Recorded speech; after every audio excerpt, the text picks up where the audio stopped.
tardes por asistir a esta nueva sesión de presentaciones de importantes investigadores nacionales. Y es un gusto para mí presentarles al doctor Jaime Riquelme Meléndez, quien es actualmente profesor del Departamento de Química, Farmacología y Toxicología de la Facultad de Ciencias Químicas y Farmacéuticas de la Universidad de Chile. El doctor Jaime tiene un doctorado en farmacología y un postdoctorado, desarrollando una línea de investigación sobre los mecanismos celulares asociados a la cardioprotección, un tema muy relevante en el contexto de enfermedades cardiovasculares, enfermedades crónicas no transmisibles y, por supuesto, en el tema de envejecimiento, que nos interesa mucho.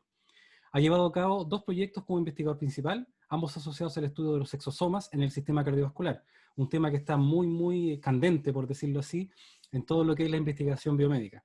Ha participado en más de una veintena de publicaciones y en la última de ellas de este año fue primer autor de una publicación sobre vesículas extracelulares en células endoteliales senescentes. Por lo tanto, ha desarrollado temas de mucho interés para nuestro centro, como lo son el envejecimiento celular y las alteraciones del endotelio. Así que sin más preámbulos, los dejo con el doctor Jaime para que nos cuente acerca del endotelio y la cardioprotección, ¿cierto? Doctor, por favor. Muchas gracias. ¿Todo bien? ¿Se ve ahí? Sí, perfecto. Ya, súper. Okay.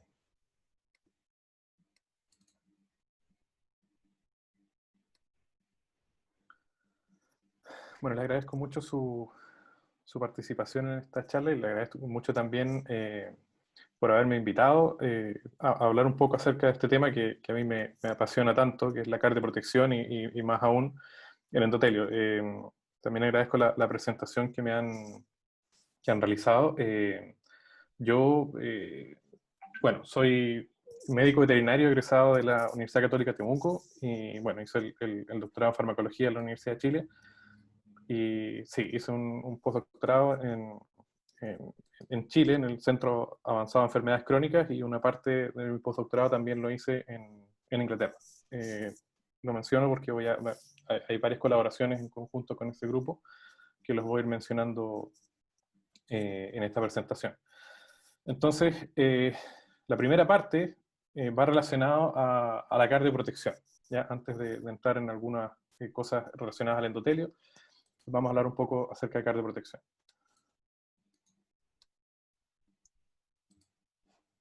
Entonces, bueno, seguro por la temática de este centro de investigación, estoy seguro que, al igual que nosotros en el ACDIS, en el Centro Avanzado de Enfermedades Crónicas, siempre empezamos hablando acerca de la prevalencia de las enfermedades cardiovasculares, que sin duda alguna son las enfermedades más prevalentes a nivel mundial. Estamos hablando de alrededor del 30% de las muertes a nivel global, y dentro de las cuales la enfermedad coronaria o la enfermedad isquémica del corazón vendría siendo la más prevalente. Ya, siempre es común comenzar hablando de esa forma cuando uno va a hacer alguna presentación respecto a infarto del miocardio, cardioprotección. Sin embargo, lo cierto es que los tratamientos para contrarrestar el infarto del miocardio o incluso el riesgo de infarto han mejorado bastante a través de los años. Y eso se ha traducido en una reducción de la mortalidad, es decir, la gente se muere menos de infarto por cambios en el estilo de vida, por el uso de ácido acetilsalicílico en concentraciones más bajas como antiagregante, el uso también de beta bloqueadores, ¿ya? Antagonistas de los receptores beta que en realidad están probados de que reducen la mortalidad. Sin embargo, así como ha reducido la incidencia de infarto, también ha ido aumentando lo que sucede al infarto del miocardio, que es la insuficiencia cardíaca. ¿Ya? Y por lo tanto, sigue siendo importante encontrar nuevas terapias y tratamientos que vengan a limitar lo más posible ese daño, de manera tal de que la severidad de esa insuficiencia cardíaca sea la menor posible.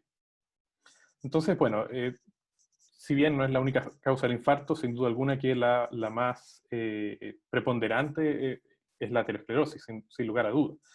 Que, bueno, más allá de la hiperlipidemia que se puede generar por hipercolesterolemia familiar, lo cierto es que también una de las causas más prevalentes de aterosclerosis es el consumo de dietas altas en grasa, con alto contenido de colesterol. Cuando se generan estas dislipidemias, se genera una acumulación de colesterol LDL en el espacio subendotelial, Eso genera una activación endotelial que promueve la expresión de moléculas de adhesión vascular, lo cual permite que se empiecen a agregar monocitos, que empiecen a migrar hacia el espacio subendotelial. Este LDL que está en estado oxidado en el espacio subendotelial, que es el que promueve la activación endotelial, es fagocitado por estos macrófagos, los cuales empiezan a liberar factores de crecimiento y citoquinas que siguen amplificando esta respuesta inflamatoria, y también promueven la migración de y proliferación de células del músculo liso vascular, eh, que empiezan a acumularse en el espacio subendotelial. ¿Ya?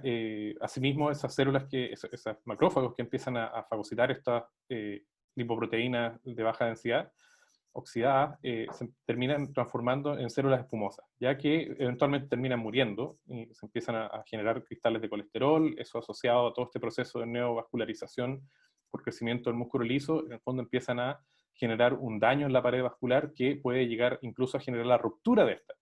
Y cuando eso se genera, entonces empieza a promoverse la adhesión, activación y agregación plaquetaria, lo cual va a terminar generando la posibilidad de que se generen trombos, y toda esta conocida como placa ateromatosa, se puede convertir en una placa ateromatosa inestable, ya con formación de trombos que podrían eventualmente generar un infarto del miocardio.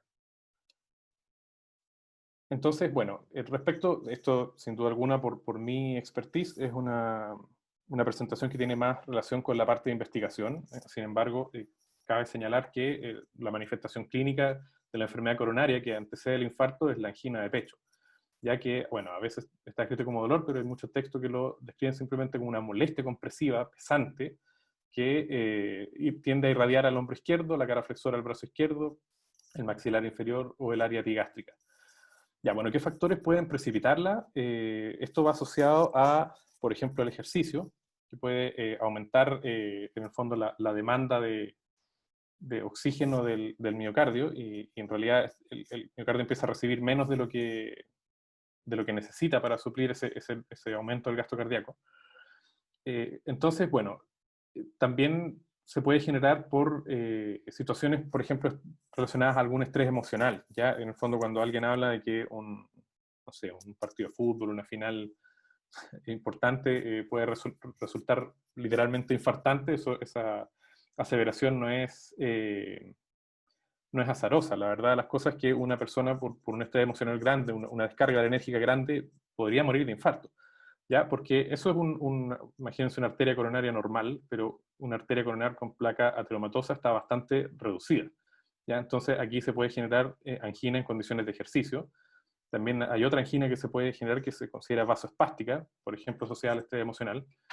Y como les había mencionado, también se puede generar la ruptura de la placa ateromatosa y se pueden generar trombos que pueden terminar ocluyendo la arteria coronaria y generando un infarto del miocardio. Entonces, actualmente la farmacología o los tratamientos que apuntan a reducir el riesgo de infarto apuntan en alguna medida, contrarrestar este desbalance que se genera entre el aporte y la demanda de oxígeno y nutrientes. ¿Ya? Eso es lo que se conoce como un proceso de isquemia. ¿Ya? La isquemia está definida como un desbalance entre el aporte y la demanda de oxígeno y nutrientes. Entonces, farmacológicamente uno puede utilizar vasodilatadores para aumentar el flujo coronario y aumentar el suministro de oxígeno, o puede atacarlo de esta otra forma, que en el fondo utilizar estos mismos vasodilatadores derivados de nitratos orgánicos. Puede utilizar antagonistas de canales de calcio, pero los de primera línea, los antagonistas beta-adrenérgicos, que son todos fármacos que lo que tienden a reducir es el consumo de oxígeno. Ya tienen efectos sobre la reducción de la precarga, de la poscarga, la contractilidad y la frecuencia cardíaca. Ya todo esto va a disminuir la demanda de oxígeno. Sin embargo, si esa angina no es tratada o si el tratamiento no es suficiente, un trombo puede llegar a ocluir una arteria coronaria, y si se genera esa oclusión, se genera una disminución del aporte del oxígeno al cardiomiocito. ¿Ya? En el fondo aquí vendría una rama de arteria coronaria y en el fondo este miocardio que estaría irrigado por esa arteria. Si uno hiciera una especie de zoom, vería que a nivel del cardiomiocito esa hipoxia genera una disminución de los niveles de ATP necesarios para la contractilidad, que en el fondo van a terminar generando el estado de un tejido acontráctil. Empieza a prevalecer la glicólisis anaerobia debido a la hipoxia, pero sin embargo la glicólisis anaerobia no es suficiente, no genera suficiente energía para suplir la demanda energética del cardiomiocito, y se generan un montón de alteraciones moleculares que van relacionadas a una disminución del pH, a un aumento de las concentraciones de sodio, aumento de las concentraciones intracelulares de calcio. Y lo que urge hacer en esta situación, por supuesto, ante una isquemia, es restablecer el flujo sanguíneo, que es lo que se conoce como la reperfusión. ¿Ya? La reperfusión está asociada a un restablecimiento en el pH, pero también está asociada a un incremento de las concentraciones de calcio intracelular y también a un aumento masivo en las especies reactivas del oxígeno. ¿Ya? Y en el fondo lo que urge hacer es restablecer el flujo sanguíneo. Sin embargo, paradójicamente, la reperfusión genera más muerte, ¿ya? Porque estas especies reactivas del oxígeno, en conjunto con el calcio, en conjunto con la restitución del pH, generan la apertura de lo que se conoce como el poro de transición de permeabilidad mitocondrial, que en el fondo genera la muerte celular por necrosis o apoptosis. ¿Ya? Entonces, el tratamiento inmediato, bueno, aquí no lo pongo en esta diapositiva, pero por supuesto también esto se podría tratar con fibrinolíticos, ¿ya? Pero otra intervención de gran relevancia es el implante de un stent, ¿ya? Una malla que se inserta acá en la arteria ocluida, y con un balón se infla y se permite el restablecimiento del flujo sanguíneo, ¿ya? Pero si uno lo pudiera graficar en el tiempo, cuando se genera una isquemia, es decir, una disminución del aporte del oxígeno, empieza a aumentar la muerte celular. Entonces, en algún momento se va a generar la reperfusión, pero la reperfusión, como les decía, paradójicamente, genera, sobre todo al principio de la reperfusión, un aumento en la muerte celular. ¿Ya? Si no hubiese reperfusión, la isquemia terminaría matando igual a prácticamente todo el tejido. Si uno reperfunde, se muere menos, pero hay un aumento de la muerte, o sea, inevitablemente genera un aumento en la muerte celular. Pero si uno, además de reperfundir, agrega alguna estrategia cardioprotectora, en el fondo el daño por reperfusión se reduce. Entonces, ¿cuál sería el aporte de la investigación? En realidad, lo que hacemos nosotros para limitar el daño que se genera por infarto, ¿ya? Por una parte está todas las aproximaciones farmacológicas para prevenir el infarto o para tratarlo una vez que se genera, pero ¿cuáles serían las nuevas terapias o las cosas que están aún como en la frontera del conocimiento y que aún no han llegado a hacer terapias convencionales? Bueno, pienso que no se puede hablar de cardioprotección sin hablar de los fenómenos de condicionamiento, los cuales están, bueno, fueron descritos por primera vez. El precondicionamiento isquémico fue descrito en el año 1986, ese es el año en el que nací yo, y desde ya se podía ver que era una estrategia que la verdad es que es bastante interesante y llama mucho la atención, porque esto fueron unos experimentos realizados hace muchos años en corazones de perro, ¿ya? En los cuales se realizaba un breve periodo de infarto, ¿ya? Estamos hablando que un infarto normalmente en el contexto experimental, estamos hablando de una isquemia de 30 minutos, es decir, 30 minutos sin suministro de oxígeno y después se reperfunde por 1 hora, 2 horas.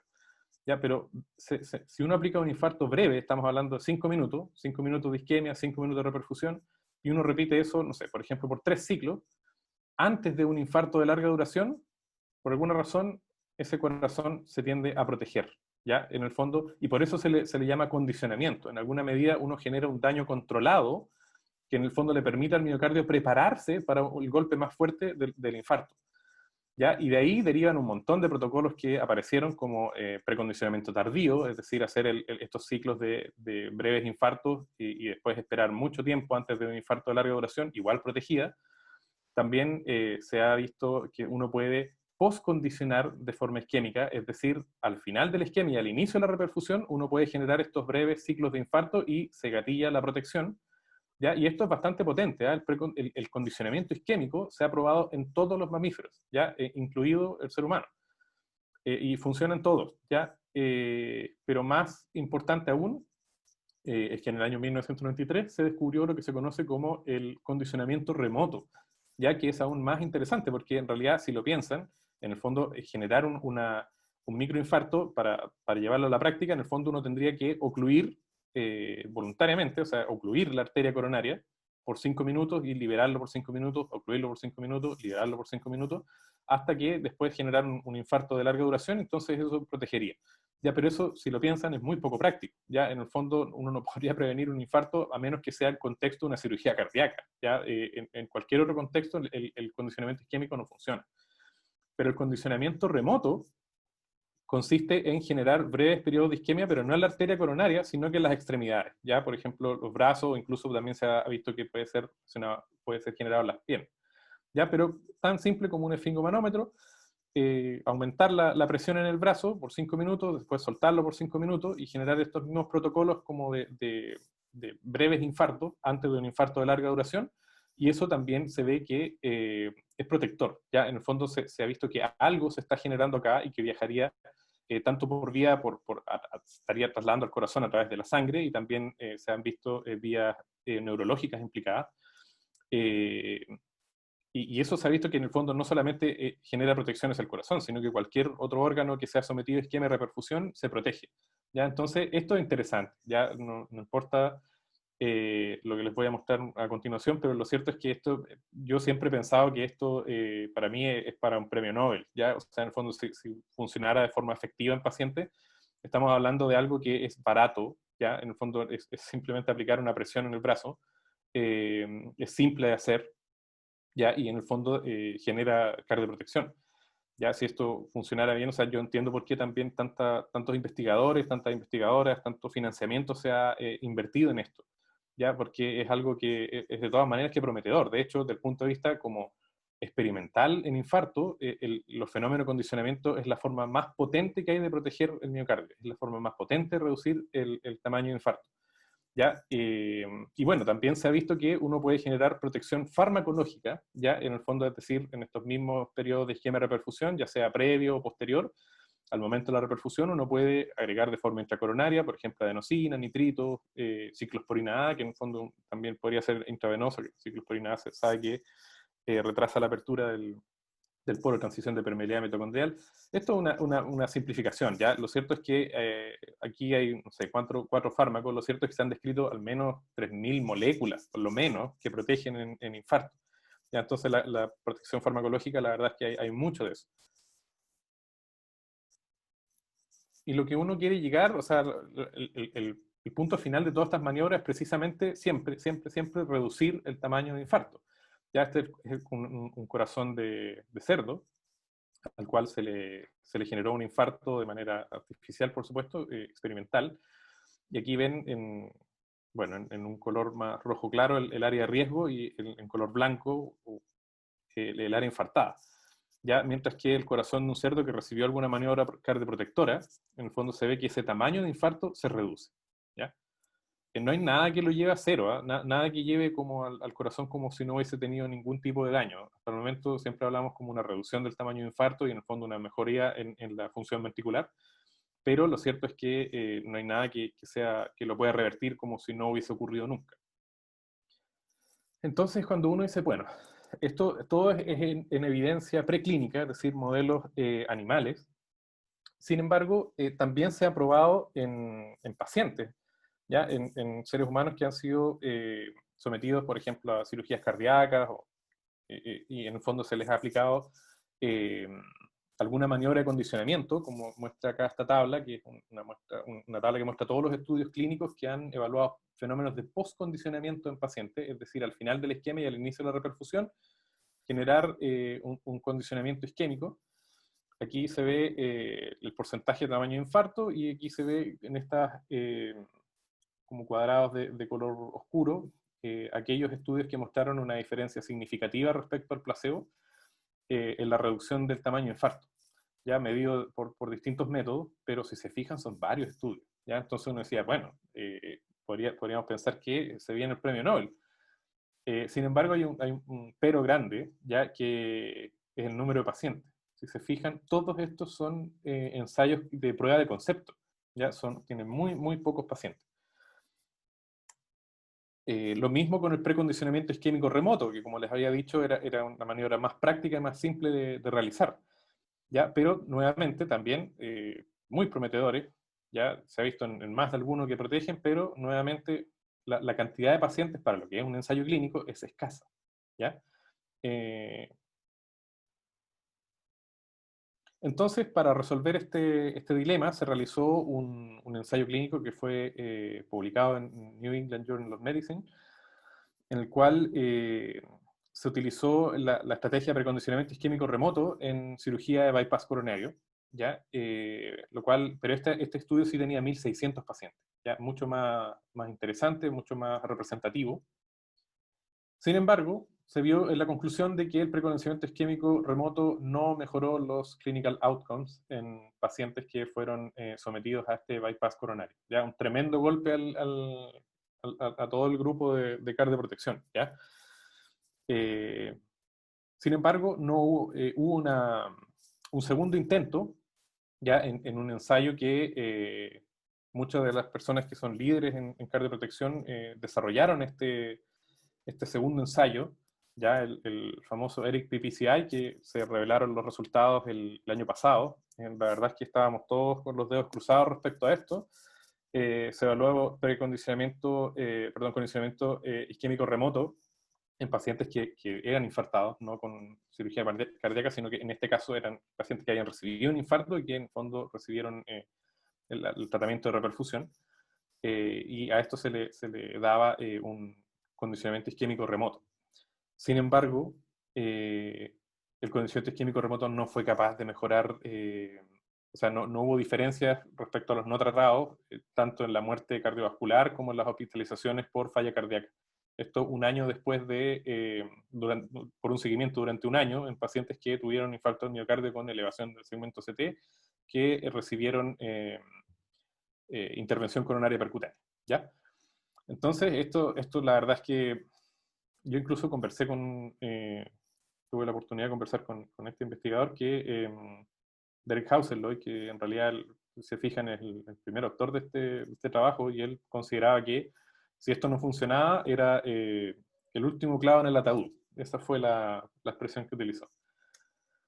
Entonces, luego uno puede observar todas las fases del duelo, desde la negación, la rabia, la negociación, la depresión y la resignación.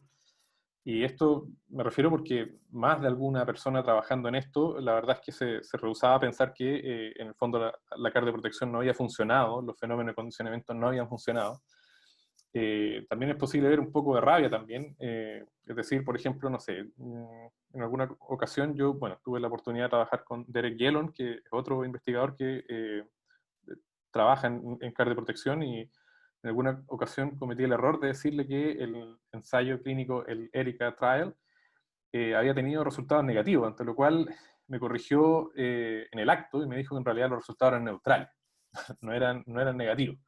¿Ya? Pero lo cierto es que no funcionó.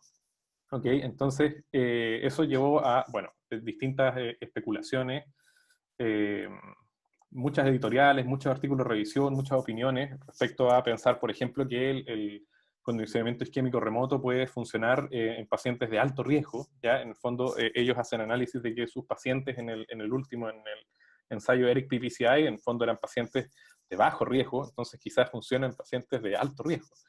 ¿Ya? También algunos se han preguntado si acaso es posible salvar a la cardioprotección, ¿ya? Lo cual es irónico considerando que eh, precisamente la cardioprotección es la que debería estar salvando el miocardio, ¿ya? Y por supuesto, es mi favorito, el que se pregunta si acaso la cardioprotección está muerta.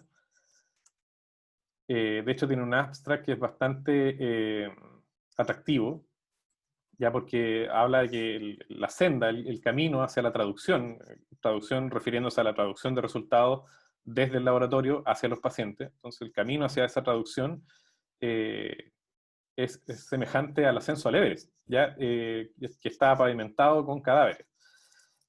Es bastante dramático en cómo lo manifiesta, pero claro, menciona que, sin embargo, hay una luz de esperanza al final del túnel, que es el postcondicionamiento celular, ¿ya? Y, bueno, por supuesto, un grupo que trabaja con postcondicionamiento celular, y ellos levantaron un ensayo clínico en donde se probaron este postcondicionamiento celular, ya con terapia celular, conocido como el ensayo All-Star. Sin embargo, este ensayo fue descontinuado por cuanto era bastante improbable que lograran la eficacia necesaria para reducir el tamaño de infarto en estos pacientes. Entonces, eso, la verdad es que ya empezó a generar la idea de que quizás si acaso la cardioprotección está muerta, no es una pregunta, sino más bien una afirmación. Bueno, y eso nos lleva a la idea de que tenemos que salir de la zona de confort. Tenemos que buscar nuevos horizontes, tenemos que pensar de otra manera y ver aquello que no estamos viendo, quizás alejarnos un poco, parar y mirar, y observar y analizar qué es lo que está ocurriendo, ¿ya? Entonces, bueno, ¿cómo se generan todos estos estudios de cardioprotección? Se generan a través de lo que se conoce un principio como from bench to bedside, que en el fondo es pasar del laboratorio al contexto clínico. Se generan estudios preclínicos que generan evidencia que después se prueban en pacientes, y eso, bueno, uno puede continuar y volver al banquillo del laboratorio y explorar mecanismos implicados, por ejemplo, o si no funciona, volver a reformular el laboratorio a ver qué es lo que está sucediendo, ya antes de volver a intentarlo.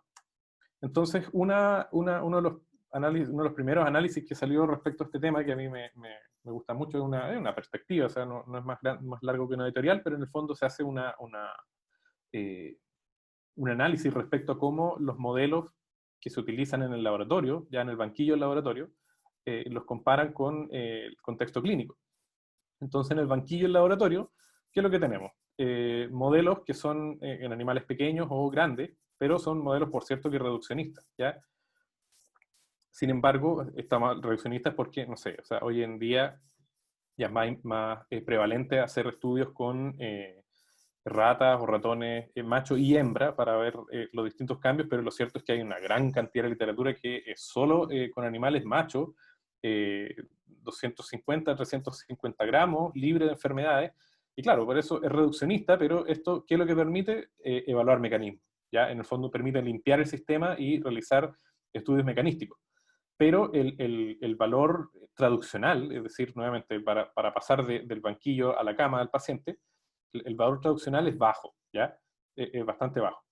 Mientras que después empezamos con los ensayos clínicos, como les había mostrado en la tabla, están estos estudios que son prueba de concepto, ya que en el fondo con pocos pacientes, pueden ser de 30, 100, más o menos, y van a ver que en realidad, bueno, puede permitir algún tipo de evaluación mecanística, pero tiene un valor traduccional más grande, pero nunca tan grande como los clinical trials randomizados con miles de pacientes. ¿Ya? En el fondo estos son a lo que uno quiere apuntar, que por supuesto no son buenos modelos para estar evaluando mecanismos, pero por supuesto que el valor traduccional es el más potente, ¿ya? El más importante.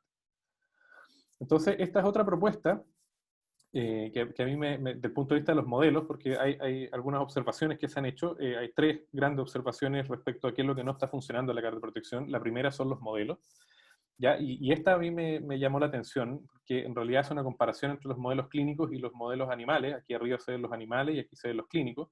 Y lo cierto es que nuestros modelos, digo porque yo he trabajado más con animales pequeños, uno genera un infarto experimental, pero el experimento dura, bueno, media hora de isquemia, 2 horas de reperfusión, ¿ya? O 1 hora de reperfusión. Ya, si uno puede evaluar tamaño de infarto, función ventricular, etcétera, pero lo cierto es que eso sería todo. ¿Ya? Yo he trabajado más con infarto agudo, pero también de repente hay personas que dicen, bueno, yo trabajo con infarto crónico, ya en el fondo hago un infarto y después evalúo la insuficiencia cardíaca asociada. ¿Y eso cuánto? ¿Una semana? ¿2 semanas? Ya, digamos un mes. Ya hay gente que puede trabajar evaluando esto un mes, pero nadie ha hecho más que eso, ¿ya? O al menos la mayor parte, la gran mayoría de los estudios evalúa hasta, yo diría que 8 semanas, creo que es lo que más he visto yo. Pero si uno se fija con los ensayos clínicos, lo cierto es que puede ser menos acabada toda la evaluación que se hace mecanística o de tamaño de infarto, etcétera, en un contexto clínico, pero lo cierto es que estos son seguimientos de un año, ¿ya? que es totalmente distinto a lo que uno ve en estos casos de animales pequeños. Entonces, lo que se propone es utilizar de partida animales grandes como los cerdos, ya los cerdos son los que tienen mayor similitud con los seres humanos en este contexto para evaluar este tipo de estrategia de cardioprotección. Y la idea sería evaluarlo durante todo un año con por supuesto, las mejores técnicas para evaluar tamaño de infarto. Estamos hablando de resonancia magnética, ya evaluar función ventricular y, por supuesto, la incidencia de eventos cardiovasculares, ya por lo menos un año. Eso creo que es una buena aproximación como para ver si se puede resolver el problema. Otra importante variable a considerar, y creo que esta es central, es que, claro, hay una gran diferencia entre estos modelos reduccionistas de animales pequeños versus lo que uno observa en la clínica. En el fondo estamos hablando que las personas, un paciente versus una rata que no tiene nada, un paciente tiene un montón de comorbilidades y factores de riesgo asociados, ya tanto del envejecimiento como si es una persona que fuma, si padece diabetes, hipertensión, obesidad. Todos estos son comorbilidades que está escrito, se sabe que impiden la cardioprotección. ¿Ya? Si uno prueba estos fenómenos de condicionamiento en una rata, por ejemplo, diabética, no funciona. ¿Ya? Entonces eso es uno, presencia de comorbilidades. Y la otra es comedicaciones. ¿Ya? En el fondo se sabe que hay fármacos que pueden anular el efecto cardioprotector de algún fármaco, o sea, de alguna estrategia de condicionamiento, o hay algunos otros fármacos que son protectores. ¿Ya? Hay antiagregantes o la misma nitroglicerina que pueden ser cardioprotectoras, pero o sea, son protectoras per se, pero en realidad no permiten un efecto sinérgico. ¿Ya? No hay un efecto aditivo con los fenómenos de condicionamiento. ¿Ya? Bueno, también hay otros fármacos que pueden tener efectos positivos, que en el fondo pueden facilitar la cardioprotección, ¿ya? Pero en realidad yo diría que son los menos. Los que más abundan son aquellos que confunden. Entonces cuesta limpiar el sistema para tener bien claro si el precondicionamiento funciona o no.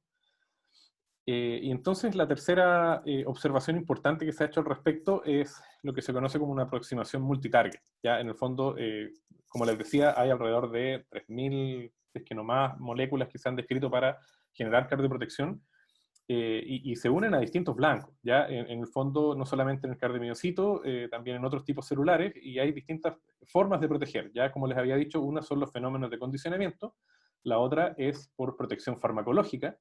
Incluso se ha hablado de intervenciones físicas, ¿ya? Aquí estamos hablando de estimulación nerviosa o incluso la hipotermia, ya que se sabe que generan protección. ¿Ya? Y entonces todo esto va a actuar sobre distintos flancos intracelulares que van a disminuir la muerte celular o van a activar vías de señalización celular que en el fondo van a efectivamente reducir esa muerte celular. Entonces lo que se está postulando es que quizás debería haber una mezcla, ¿ya? Por ejemplo, protección farmacológica más precondicionamiento isquémico o condicionamiento isquémico, cualquiera que este sea, para obtener una mayor protección. Y eso la verdad es que a mí me llamó bastante la atención, sobre todo porque, bueno, cuando uno empieza a estudiar este tema, va a ver que la mayoría de las estrategias se centran en el cardiomiocito. Sin embargo, de mi interés fueron las células endoteliales, ¿ya? Y bueno, la verdad es que antes de comenzar la presentación estaba conversando que estuve revisando la página de su centro de investigación de trombosis, y la verdad es que vi que hace poco hubo una presentación acerca de endotelio, y la verdad es que era una presentación tan completa de endotelio, o sea, que abordaba desde aspectos históricos hasta funcionales, que la verdad, ¿qué me quedaría a mí por agregar a eso? ¿Ya? La verdad es que yo no hay nada extra que yo pueda aportar a algo tan contundente como lo que se presentó respecto a las células endoteliales. Yo creo que eso, si no, aquellos que no lo han visto, los invito a revisar ese video. La verdad es que está bastante bueno. Y por lo tanto, decidí limitarme solo a recordar algunas funciones importantes, como va relacionado al endotelio, al control del tono vascular, asociado a procesos inflamatorios y, por supuesto, a la hemostasia. ¿Ya? Pero en el fondo todo esto apunta a que no olvidemos que los cardiomiocitos están en un constante equilibrio con los fibroblastos, con las células endoteliales, y se están liberando de forma paracrina distintas moléculas, ya del factor de crecimiento, la misma angiotensina, óxido nítrico, endotelina 1, etc. ¿Ya? Y por lo tanto, eso es una ventaja del punto de vista terapéutico, el tratar de buscar potenciar esas interacciones, ya de forma positiva. Entonces, lo primero que les voy a mostrar, la primera aproximación que tuve acerca de la protección relacionada con el endotelio, es el uso de este fármaco, que se conoce como dexmedetomidina. Dexmedetomidina es un agonista alfa-2 adrenérgico, ya se utiliza en un contexto perioperatorio, ya por eso puse esta imagen acá. Es un sedante, ya es un sedante, y pongo que es un agonista alfa-2 adrenérgico para recordar que actúa sobre receptores acoplados a proteína G inhibitoria. ¿Ya? Sin embargo, se ha visto que tiene un marcado efecto cardioprotector en modelos preclínicos, ¿ya? En distintos modelos de isquemia de reperfusión, y no solamente cardíaca, sino que también hepática, cerebral, lo que sea, renal. La dexmedetomidina reduce el daño por infarto. Entonces, lo que hicimos acá en realidad fue medir, por ejemplo, la capacidad que tenía, bueno, había en realidad un estudio previo que había mostrado que la dexmedetomidina es capaz de promover la fosforilación de la ENOS. Por lo tanto, nosotros fuimos a estudiar si acaso la dexmedetomidina podría proteger a través de la vía del óxido nítrico, que es una vía que está ampliamente descrita como cardioprotectora.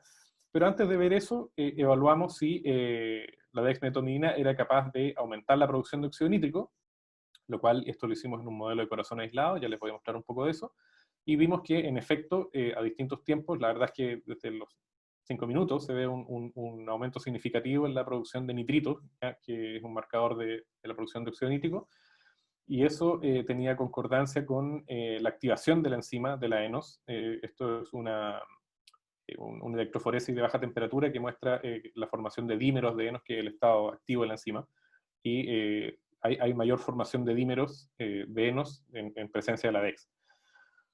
Pero eso solo nos muestra que aumenta la producción de óxido nítrico.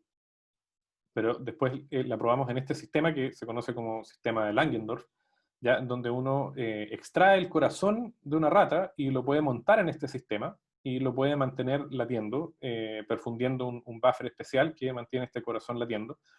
Uno puede insertar un balón de látex acá en el ventrículo izquierdo, inflarlo con un poco de buffer, y en el fondo ese baloncito que está dentro del ventrículo izquierdo tiene un sensor, y ese sensor puede medir los cambios de presión que se generan adentro del ventrículo y entrega un registro como el que ven acá. Ya esto lo que mide es la presión intraventricular.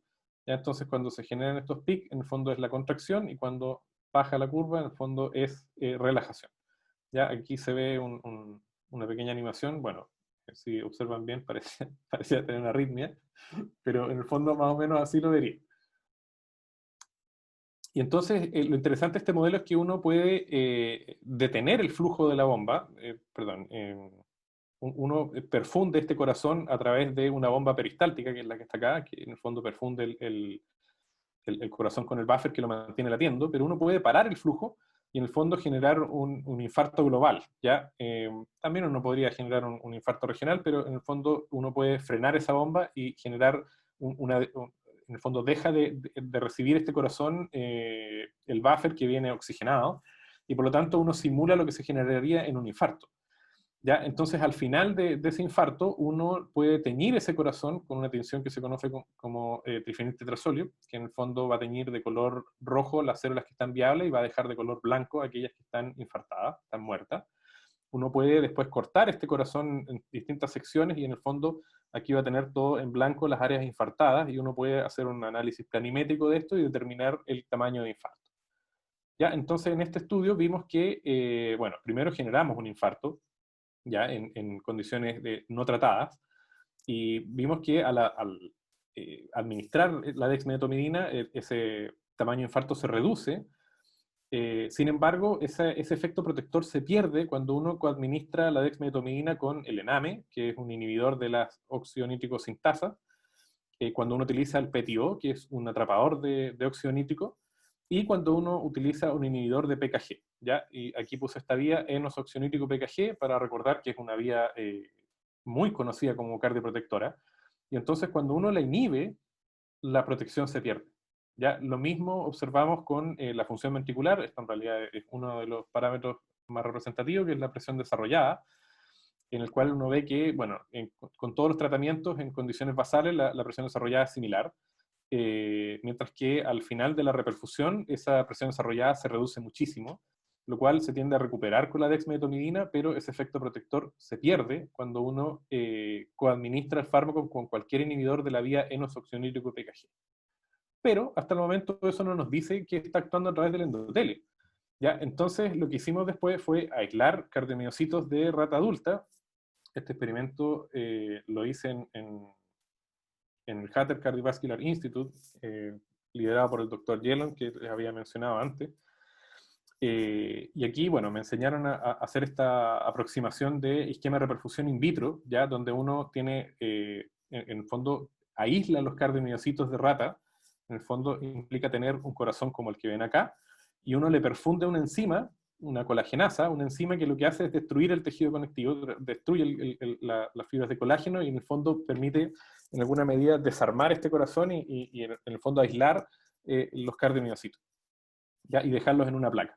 Entonces uno aquí lo que hace es simular un infarto, ya que en el fondo es muy, muy simulado, una condición muy artificial, in vitro, en la que uno mantiene estas células en una cámara de hipoxia, ¿ya? Le saca el oxígeno a una cámara especial, simulando lo que se generaría en un infarto, y después de un cierto tiempo lo saca y lo vuelve a reoxigenar, ¿ya? Y le cambia un buffer especial que se asemeja a todos los cambios moleculares que se generan en una isquemia y una reperfusión. ¿Ya? Entonces, cuando hay una normoxia, bueno, siempre hay un poco de muerte celular. Aquí, como ven en color rojo, son células marcadas con yoduro propidio, que en el fondo yoduro propidio va a marcar el DNA, y eso solo ocurriría cuando hay una perforación de la membrana, ¿ya? Y por lo tanto, cuando hay muerte celular. Por eso se utiliza como un parámetro para medir muerte celular. Entonces, siempre hay una cierta muerte celular asociada, no más del 20%, pero cuando uno lo somete a esta condición de esquema de reperfusión simulada, lo que se genera es que hay un aumento en la muerte celular, más cardiomiocitos se mueren, y cuando nosotros probamos la dexmedetomidina en los cardiomiocitos, la verdad es que no protegió. Ya si lo ven acá en la cuantificación, la verdad es que no fue capaz de proteger. Esto es la muerte celular en normoxia, la condición control, y esta es la muerte celular en condiciones de esquema de reperfusión in vitro, y cuando nosotros agregamos la DEX no hubo protección. ¿Ya? Y el modelo estaba funcionando porque utilizamos insulina como un control positivo de protección de muerte celular.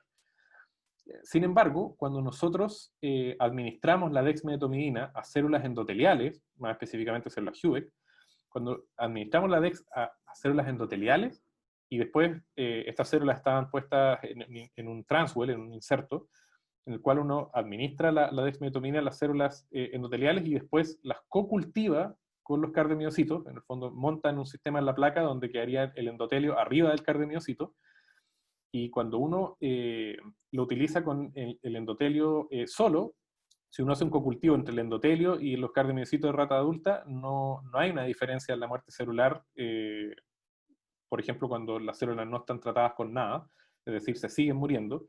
Pero si uno utiliza este tratamiento sobre las células endoteliales y después las cocultiva con los cardiomiocitos, ahí sí protege. ¿Ya? En el fondo, la dexmedetomidina estaría liberando algo, pues, promoviendo la liberación de algo desde el endotelio que estaría llegando hacia el cardiomiocito, y en el fondo se estaría confiriendo la protección.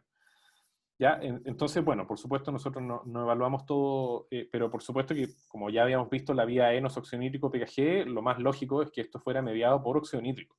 ¿Ya? Entonces aquí lo que se hizo es una medición por HPLC, en la cual se ve que en cardiomiocitos de rata adulta, la DEX no fue capaz de aumentar la producción de citrulina. Esto es una forma, es otra forma de medir la actividad de la ENOS. Recuerden que la ENOS es capaz de generar óxido nítrico, o sea, una enzima que genera óxido nítrico, pero lo hace a partir de arginina, y los productos son óxido nítrico y citrulina.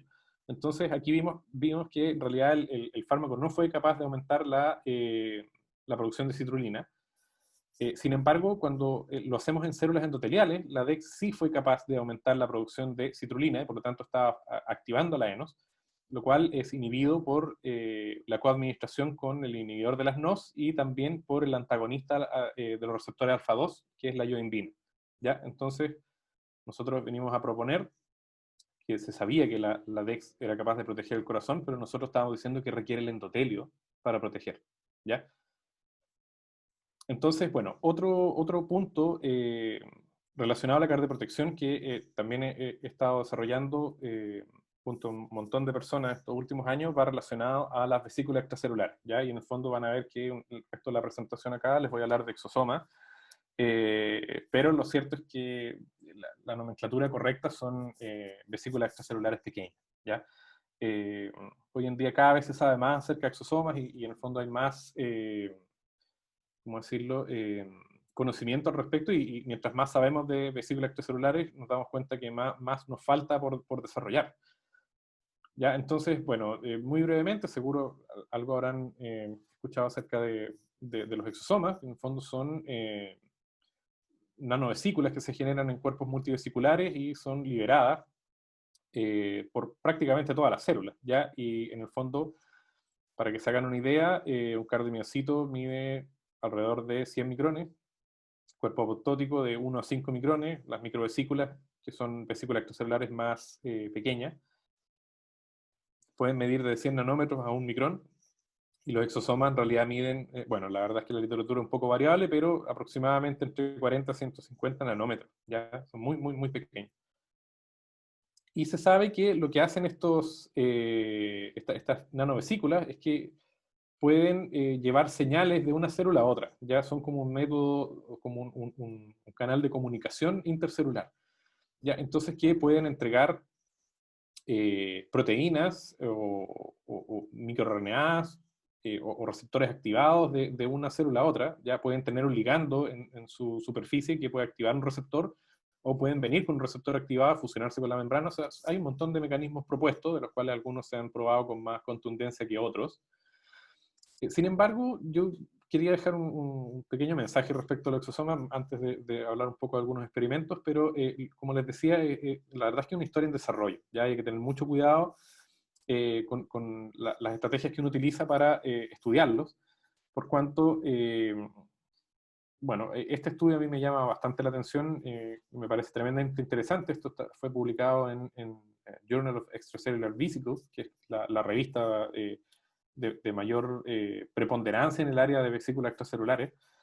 Y aquí muestra que, no sé, hay muchos estudios que muestran para ver, por ejemplo, captación de exosomas por una célula, en el fondo uno puede incubar sus exosomas con tinciones lipídicas, y tiene todo el sentido del mundo. Los exosomas tienen, por supuesto, una membrana lipídica, y si uno las tiñe con una tinción lipídica, uno podría entender que les puede hacer un seguimiento, ya que puede ver si estos exosomas entran o no a una célula.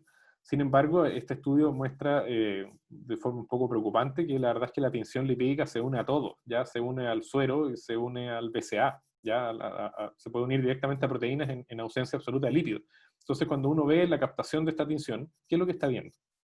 ¿Ya? Eso es como para tener una alerta respecto a eso. No estoy diciendo que todos los trabajos que muestren captación con estas tinciones sean inválidos ni nada por el estilo, pero hay que tener ojo y tratar de ir perfeccionando los abordajes metodológicos de esto.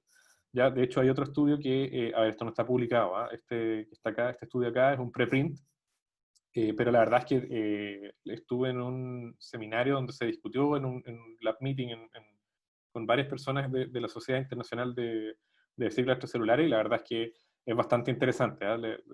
O sea, si a alguien le interesa el tema de ciclos extracelulares, se lo recomiendo absolutamente. Y en el fondo aquí estarían mostrando que los microRNA son componentes, la verdad es que bastante minoritarios en las células extracelulares y apenas son entregados a la célula blanco, ¿ya? Y en el fondo esto vino a remover, o sea, a remecer con fuerza el paradigma, ¿ya? Estos son concentraciones en las que uno puede ver como, por ejemplo, aquí hay vesículas extracelulares que se sabe que cuando uno a ver, uno puede aislar vesículas extracelulares por distintos métodos, como ultracentrifugación o cromatografía por exclusión de tamaño, que en el fondo sería esto que está acá. En el fondo, la cromatografía uno utiliza unas columnas donde van eluyendo ciertas fracciones, y las vesículas extracelulares se encuentran mayoritariamente en estas fracciones, entre las 7, 8, 9, son las más enriquecidas en vesículas extracelulares.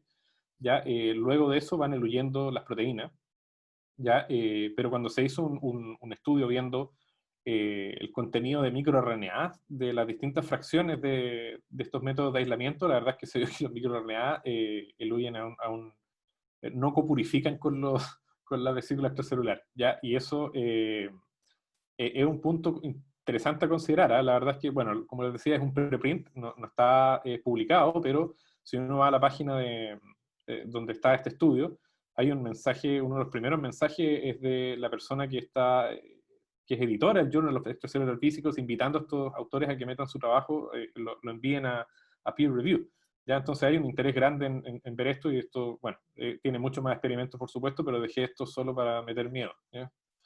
Entonces, bueno, pero dejando esas consideraciones de lado, que hay que tenerlas en cuenta, les voy a hablar un poco acerca del efecto cardioprotector que tienen los exosomas. Ya en el fondo, como les había hablado inicialmente, uno puede generar protección del miocardio a través de fenómenos de condicionamiento. También puede hacerlo a través de vías farmacológicas, ¿ya? Y también lo puede hacer a través de vías con vesículas extracelulares, ¿ya? Y un trabajo bueno, cuando tuve la oportunidad de estar en el Heart Cardiovascular Institute, tuve la oportunidad de participar de un trabajo donde se evaluaron exosomas de plasma, ¿ya? Y su efecto protector en el miocardio en isquemia de reperfusión. ¿Ya? Y muy resumido, la verdad es que se vio que los exosomas de plasma de rata, tanto de rata como de humano, ¿eh? Debo decir, pero solo en resumen, esos exosomas cuando uno los administra en un modelo in vivo de infarto, ya esto no es el corazón aislado que le mostré, sino que es generar el infarto en la rata, se ve que cuando uno administra, bueno, el control, el vehículo, en realidad uno tiene un tamaño de infarto como alrededor entre el 40 y el 50%, que es lo común, y uno ve que si uno administra estos exosomas, la verdad es que ese tamaño de infarto reduce, ya son protectores. Y eso también se terminó de confirmar en un modelo ex vivo, ya que también se vio que es capaz de proteger, de reducir el tamaño de infarto. Esto también se vio in vitro, no le voy a aburrir con eso, pero también solo quería mostrar que hubo una caracterización, o sea, aquí no estoy mostrando ni la fracción de lo que hay ahí, pero hay una caracterización bastante profunda de estos exosomas, tanto por microscopía electrónica, por cuantificación y medición por NanoSite, que en el fondo es el equipo que permite cuantificar las vesículas y medirlas, ¿ya? Porque uno para saber que está trabajando con vesículas extracelulares tiene que tener una cierta medición, una cierta forma, y también tienen que expresar ciertos marcadores de superficie. Bueno, aquí de interés para este estudio se vio que estos exosomas expresaban HCP70 en la superficie. ¿Ya? Y de hecho, bueno, en resumen, este estudio mostraba que estos exosomas expresan HCP70 en la membrana y se unen a un receptor de TLR4 en los cardiomiocitos, y eso activa una vía de señalización que termina generando la protección, ¿ya? Ese fue un estudio bastante pionero en su tiempo, esto fue publicado en el año 2015, y vino en un momento en donde los exosomas estaban tomando mucha fuerza, sobre todo, y yo diría que hasta el día de hoy están mucho más desarrollados en el área de cáncer, pero la parte cardiovascular está tomando cada vez más forma en cuanto al potencial de estas vesículas. ¿Ya? Entonces, también recordamos que uno de los problemas que se ha generado con la cardioprotección es precisamente la presencia de comorbilidades, ¿ya? Entonces, uno tiene que empezar por supuesto, son demasiados factores para considerarlos de una, entonces uno tiene que ir de a uno, ¿ya? Entonces, se sabe que el precondicionamiento isquémico remoto no funciona en ratas, por ejemplo, envejecidas, ¿ya? No es capaz de proteger en envejecimiento, o sea, esto solo para mostrar que estos esquemas que están acá derivan de varios años de estudio. El título de un trabajo y el título de otro trabajo que muestra que el precondicionamiento no funciona en el corazón diabético, ya que en el fondo vendría siendo un factor de riesgo, como no sé, puede ser el envejecimiento, que no es una enfermedad, por supuesto, una condición fisiológica, pero que tiene asociado una pérdida de la función de esta estrategia protectora, y también en condiciones como la diabetes. Entonces aquí lo que se probó, se utilizaron ratas diabéticas y se le aislaron exosomas, por supuesto ratas normales para compararlas, pero estas son unas ratas diabéticas, son ratas que vienen de Japón, se llaman Goto Kakizaki, y se aisló los exosomas de plasma de estas ratas, tanto no diabéticas como las diabéticas, y también tuvimos acceso a algunas muestras de pacientes no diabéticos versus diabéticos. Bueno, esto es solo para mostrar una caracterización de concentración y diámetro, en el fondo muy simple, o sea, se hizo un poquito más de caracterización, pero para mostrar que se hizo lo protocolar para trabajar con vesículas extracelulares. Pero lo interesante es que aquí estos son experimentos de isquemia de reperfusión in vitro, ¿ya? O isquemia de reperfusión simulada, Entonces, lo que se observa es que, bueno, estas son las condiciones controles, las células que no son sometidas a ningún tratamiento de nada, versus aquellas células que son sometidas a este esquema de reperfusión in vitro, ya que son sometidas a esta cámara hipóxica, que uno ve que aumenta el porcentaje de muerte celular, lo cual es disminuido por exosomas de plasma de ratas no diabéticas, ya eso ya viene a comprobar lo que ya se había visto. Sin embargo, cuando uno utiliza exosomas de plasma de ratas diabéticas, ese efecto protector se pierde, ya no reduce la muerte celular. ¿Ya? Aquí teníamos insulina como control positivo, y esto se replicó cuando utilizamos los pacientes, o sea, los exosomas de plasma de pacientes, tanto, bueno, aquí vemos el aumento de la muerte celular en respuesta a hipoxia-reoxigenación al esquema in vitro. Vemos que los exosomas de plasma de pacientes no diabéticos reduce la muerte celular, pero nuevamente este efecto se pierde cuando son exosomas de pacientes diabéticos. Sin embargo, aquí se hizo un estudio posterior en el cual se vio que cuando uno aísla exosomas de ratas no diabéticas y la prueba en un cardiomiocito de una rata diabética, que vendría siendo como al revés, ahí la verdad es que si uno lo ve acá, los exosomas de rata no diabética sí son capaces de reducir la muerte celular de un cardiomiocito diabético. ¿Ya? Entonces esto, bueno, tiene una perspectiva terapéutica, pero también nos viene a señalar que en realidad el problema venía en el exosoma. ¿Ya? El exosoma dejó de proteger por el origen del que venía. Pero si venía de una condición normal, al parecer puede mantener su efecto protector en una condición patológica, al menos en esta condición que por cierto es muy artificial. Entonces eso, el problema de los exosomas de plasma es que pueden venir de cualquier parte. Ya la verdad es que uno no sabe muy bien el origen de esos exosomas, o sea, una fuente importante de exosomas son las plaquetas, pero aquí ya estaríamos hablando o sea, intentamos buscar una fuente de exosomas protectores y, por supuesto, como a mí me interesa el endotelio, participé de este trabajo en donde se muestra el efecto de exosomas endoteliales sobre la muerte celular. ¿Ya? Y estos son exosomas aislados de células Hubeck, ¿ya? Células endoteliales Hubeck que en el fondo, bueno, cumplen con los requisitos de tamaño, de forma, de la visualización, de expresión de marcadores, CD63, visto por citometría de flujo. Y se observó que, bueno, tenemos una condición de normoxia de cardiomiocitos de rata adulta. Cuando uno somete esos cardiomiocitos a una cámara de hipoxia y le genera esta hipoxia reoxigenación in vitro, aumenta la muerte celular, pero esto se tiende a atenuar, se reduce la muerte celular en presencia de exosomas endoteliales, ¿ya? Sin embargo, ligándolo un poco con esta importancia de los contextos patológicos, intentamos cultivar estas células Hubeck en condiciones altas con altas concentraciones de glucosa.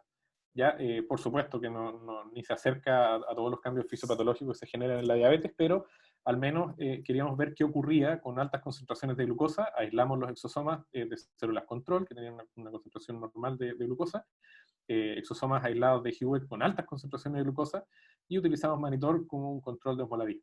¿Ya?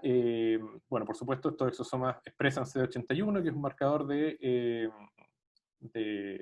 exosoma de superficie, muy conocido, y también vemos que no hubieron mayores cambios tanto en la concentración como en los tamaños de esta vesícula. Y lo que observamos acá es que bueno, la condición de isquemia de reperfusión in vitro, es decir, meterlo en esta cámara hipoxia, estos cardiomiocitos, aumenta la muerte celular. Los exosomas endoteliales tienden a reducir esa muerte celular, como se había visto en el gráfico anterior, pero ese efecto también se pierde cuando son incubados con altas concentraciones de glucosa, y la verdad es que eso no fue un efecto de la osmolaridad, por cuanto cuando uno los aísla exosomas que venían con altas concentraciones de mannitol, la verdad es que no mantuvieron su efecto protector. ¿Ya? Entonces, algo está generando la glucosa. La verdad es que algunas exploraciones se hicieron, pero no está claro el mecanismo por el cual se pierde esta protección. ¿Ya?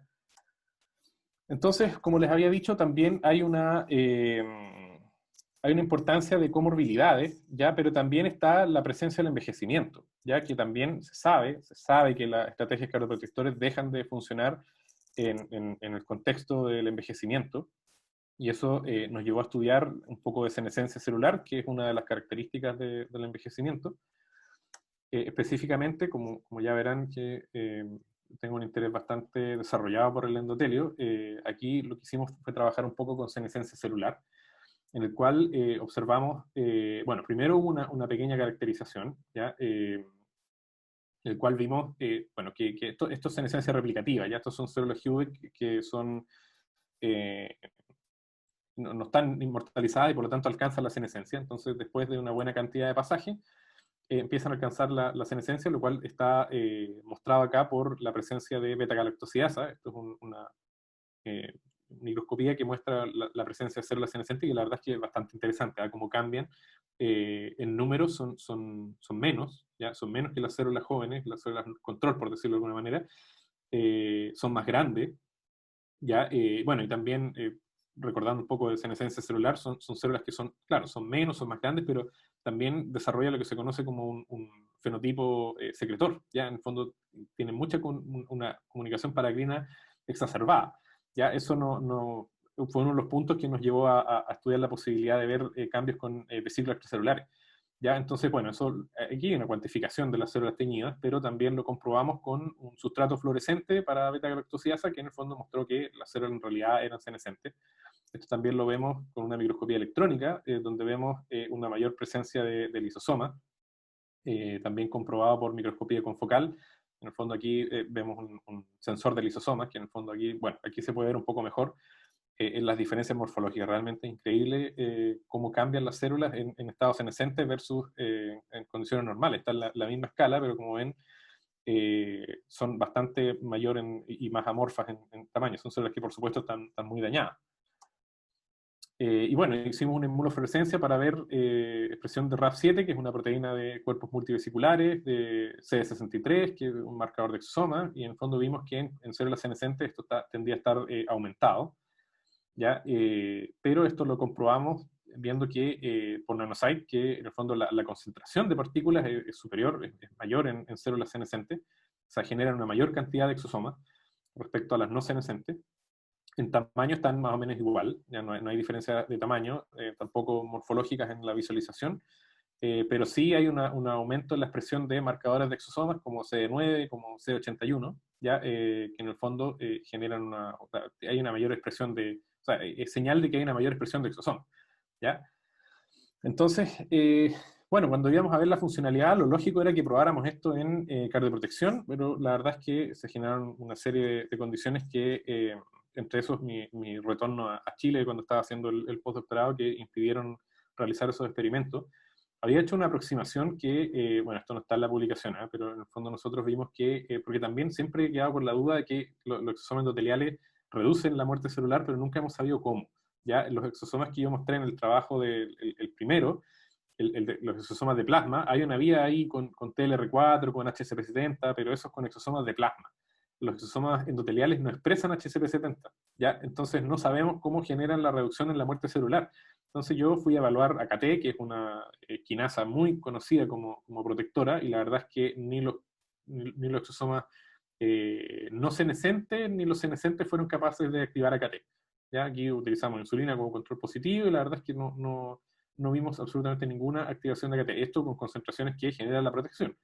¿Ya? Entonces, bueno, me hizo pensar quizás mis aislamientos en este tiempo fueron, no sé, cometí algún error y estos exosomas estaban inactivos, pero probamos estos mismos exosomas para probar si eran funcionales y aquí hicimos un ensayo de migración en el cual pudimos ver de que tanto los exosomas jóvenes como los senescentes fueron capaces de promover la migración de células endoteliales, ¿ya? Y por lo tanto concluimos que son exosomas funcionales, ¿ya? Uno inicialmente había pensado que los senescentes no iban a ser funcionales, pero la verdad es que sí son capaces de generar algo, ¿ya? Entonces, bueno, la verdad es que ¿qué sigue? Un camino, sin duda alguna, que sería probar si acaso los exosomas senescentes son capaces de proteger, de reducir la muerte celular de los cardiomiocitos, pero también la verdad es que, bueno, este es un tema que estoy desarrollando con Úrsula Zúñiga, que es tesista de magíster en bioquímica, y la verdad es que decidimos dar un golpe de timón y estamos evaluando otro aspecto que consideramos bastante interesante a a revisar y bueno, eso la verdad es que está en etapas preliminares y ya vamos a poder avanzar en eso. Espero, si me invitan para la próxima pandemia, poder presentarles algo relacionado a este tema, pero la verdad es que esto es de mi absoluto interés. ¿Ya? Yo pretendo seguir trabajando con exosomas endoteliales en el contexto de la senescencia. ¿Ya? Pero solo quería dejarlos con un mensaje final respecto a lo que, sobre lo que versa mi proyecto de Fondesit de iniciación. La verdad es que yo, antes de entrar en todo el tema de senescencia endotelial, la verdad es que me interesaba mucho abordar qué es lo que no está funcionando en las estrategias de protección y me quedó muy grabado en la retina el cómo la diabetes, la verdad es que impidió la protección de exosomas de plasma y al menos las concentraciones altas de glucosa no impidieron también la protección de exosomas endoteliales. Entonces me hizo recordar, bueno, de qué forma uno podría contrarrestar este problema de las comorbilidades. Entonces, la verdad es que se me ocurrió que en realidad quizás uno podría considerar un blanco terapéutico como algún factor que sea común a estas comorbilidades y que el hacer el targeting de ese factor común pudiese restaurar el efecto protector de las estrategias como los condicionamientos, como la farmacología, como los exosomas. ¿Ya? Entonces, ese factor común fue postulado como la inflamación. ¿Ya? La inflamación crónica está presente en distintos tipos de enfermedades, no solo las cardiovasculares. Entonces me quedó la idea de que quizás la inflamación es la que está generando la pérdida de la protección. ¿Ya? Entonces, la pregunta es si acaso los exosomas endoteliales, bueno, ¿pueden proteger cuando provienen de un contexto proinflamatorio? De eso se trata mi proyecto Fondesit de iniciación y esto es algo que está desarrollando Nicolás Herrera, que también es tesista de Magíster, y él ya ha observado, bueno, que el TNF-alfa es capaz de aumentar la expresión de moléculas de adhesión vascular como BECAM o ICAM, tanto a las 6, 24 y 48 horas. ¿Ya? No solo eso, sino que también ve que a las 24 horas también el TNF aumenta la producción de interleuquina 6. Y no solo eso, sino que a las 24 horas reduce la expresión de la óxido nítrico sintasa endotelial, ya el tratamiento con TNF. Entonces, con esto él estableció ya su modelo de activación endotelial y luego de eso procedió a caracterizar sus exosomas provenientes de células endoteliales tratadas con o sin TNF. Hasta el momento no hemos visto diferencias en la concentración ni en el tamaño, pero lo más interesante viene ahora porque queríamos saber si acaso los exosomas pueden ejercer su efecto protector cuando provienen de células endoteliales tratadas con TNF-alfa.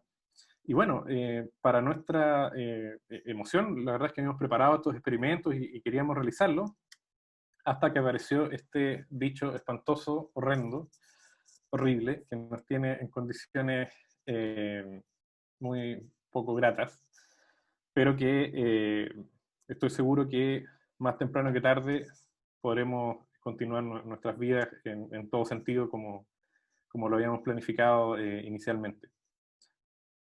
Finalmente, quisiera tomarme unos segundos acá para agradecer a mis mentores, el doctor Sergio Lavandero, la doctora Gina Sánchez, son mis mentores en el doctorado en farmacología. También es mi mentor el profesor Mario Chong, que fue mi patrocinante durante el postdoctorado. Y quiero, por supuesto, agradecer a todos los integrantes del Centro Avanzado de Enfermedades Crónicas. La verdad es que no caben acá en toda esta diapositiva, pero yo, bueno, ustedes saben cuánto los estimo y los quiero. Aquí solo puse a aquellos que están involucrados directamente en la investigación que mostré. Ya, Sebastián Leiva, Ignacio Norambuena, la señora Yindra, Fidel, Francisco Westermayer, por supuesto a mi colega y amiga Sudi Pedroso del Instituto de Ciencias Biomédicas, que tuvo un rol fundamental en los estudios con la dexmedetomidina, por supuesto Guillermo Arce y Rodrigo Durán, que fueron muy importantes en los estudios de ex vivo de corazón aislado, y por supuesto en el Hatter Cardiovascular Institute a José Miguel Vicencio, Derek Yellon, Sean Davidson, Kaloyan Taco y Javier Rosselló. Sin duda alguna que el financiamiento más importante para la investigación, a mí me faltó un cero, pero en el fondo, por supuesto que un gran agradecimiento a la entidad que financia estos estudios. Y finalmente, un agradecimiento muy especial a Nicolás Herrera, a Úrsula Zúñiga y a Andrés Ramírez, que ellos tuvieron la confianza de empezar a desarrollar sus tesis de magíster en bioquímica conmigo. La verdad es que para mí ha sido tremendamente grato y muy enriquecedor trabajar con ellos. Son personas muy inteligentes, pero además de eso tienen una calidad humana importante, lo cual para mí ese tipo de cosas son importantes. ¿Ya? Y bueno, sé que todos tenemos ganas de volver a trabajar al laboratorio, pero ya llegará el momento en el que podamos retomar nuestros trabajos con fuerza y vigor. Muchas gracias.